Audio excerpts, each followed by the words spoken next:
আমাদের একটি অন্যতম গুরুত্বপূর্ণ দায়িত্ব হচ্ছে দেশের মানুষের সামনে পরিকল্পনা দেওয়া। আমাদের মধ্যে অনেকেই বক্তব্যে বলেন আমরা এই স্বপ্ন দেখছি, আমরা সেই স্বপ্ন দেখছি। আমি ভাই স্বপ্ন টপ্নের মধ্যে নাই, আমি কোনো স্বপ্নের মধ্যে নেই।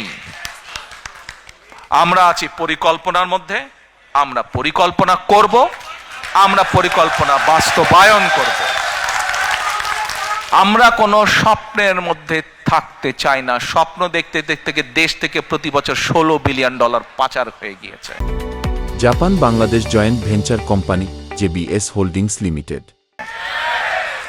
স্বপ্ন দেখতে দেখতে দেশের অর্থনৈতিক অবস্থা, দেশের শিক্ষা ব্যবস্থা, দেশের কৃষি ব্যবস্থা, দেশের রাস্তাঘাট, দেশের আইন আদালত, আইন শৃঙ্খলা সবকিছু ভেঙে চুরমার হয়ে গিয়েছে। প্রিয় ভাই বোনেরা, আপনারা যদি একটু রিসার্চ করেন আপনাদের মতন করে, দেখবেন প্রথম যখন শহীদ রাষ্ট্রপতি জিয়া রহমান দেশ পরিচালনার দায়িত্ব পেলেন, তার আগে কি অবস্থা ছিল দেশের? সেই খাদের কিনারা থেকে উনি তুলে নিয়ে এসেছিলেন দেশকে। আবারও 90-এ স্বৈরাচারের পতনের পরে যখন দেশনেত্রী খালেদা জিয়া দেশ পরিচালনার দায়িত্ব পেলেন, আবারও ধীরে ধীরে পরিশ্রম করার মাধ্যমে দেশকে একটি অবস্থানে তুলে নিয়ে এসেছেন। এটি